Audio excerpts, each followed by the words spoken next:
Changer à gauche, ça veut d'abord dire changer. Je pense que tout le monde s'accorde sur la nécessité de changer nos modes de relation avec nos concitoyens, de changer un certain nombre de priorités, de méthodes, de pratiques.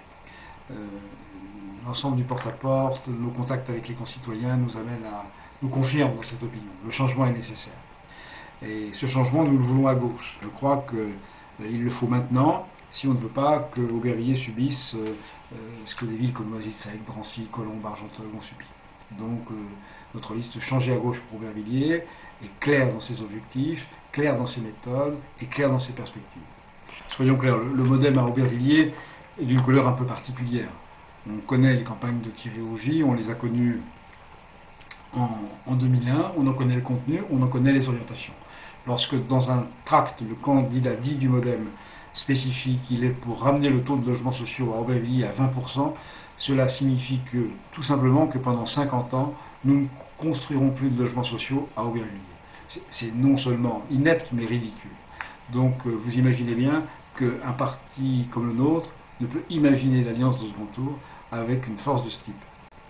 Alors il en est des phrases de campagne électorale comme une musique ou une chanson. Souvent on répète les paroles, on répète la musique sans vraiment respecter les paroles.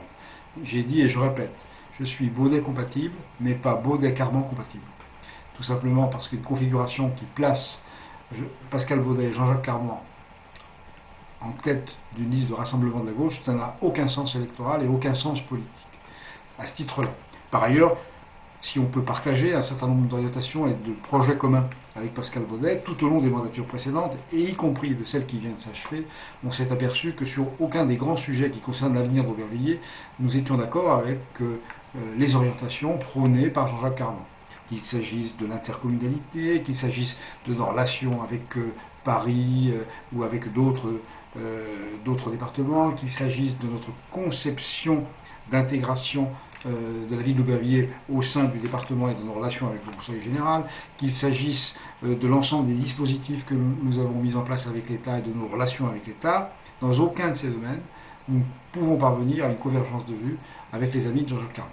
Ça n'a pas été le cas avec les amis de Pascal Baudet, c'est pour ça que j'ai dit que nous sommes Baudet compatibles, mais pas Baudet-Carman compatibles, parce qu'on s'est aperçu dans la pratique qu'il y avait peu de convergence de vues. Et comme ces éléments ne sont pas clarifiés, ni entre eux, ni à l'intérieur de chacune de ces tendances, on voit mal sur quelle convergence on peut établir une direction cohérente et majoritaire. Ça ne veut pas dire qu'il ne peut pas y avoir de rassemblement au sein duquel Jean-Jacques Carman aurait sa place, mais pas dans l'équipe d'animation et de direction de la ville. La vérité est inscrite dans les textes dans ce domaine. Pascal Baudet et Jean-Jacques Carman ont scellé un accord au 1er janvier 2007. Cet accord a été diffusé dans toutes les boîtes aux lettres d'Aubervilliers. Tous nos concitoyens ont pu lire le contenu de cet accord, à savoir la constitution d'une liste dirigée conjointement par Pascal Baudet et Jean-Jacques Carman. Pour nous, cette affirmation n'a aucun sens. Il s'agit de deux tendances du Parti communiste qui s'associent entre elles. C'est le moins qu'on puisse faire. Pour autant, ça ne prédisposait pas les partenaires traditionnels à être les 5 ou 6e roues du carrosse.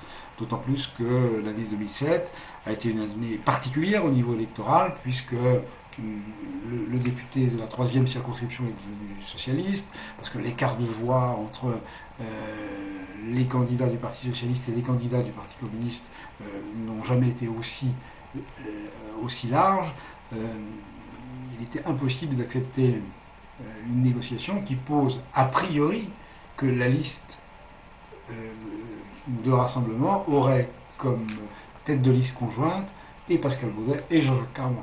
C'était posé dès le départ un postulat absolument pas acceptable par les forces autres que le Parti communiste, et ça a d'ailleurs été le cas, puisque ni le PS, ni les Verts, ni les radicaux de gauche, ni des personnalités indépendantes qui avaient été amenées dans la liste en 2001 par Jacques Ralite n'ont accepté de suivre le Parti communiste dans cette direction. Seule l'extrême gauche a accepté de les suivre.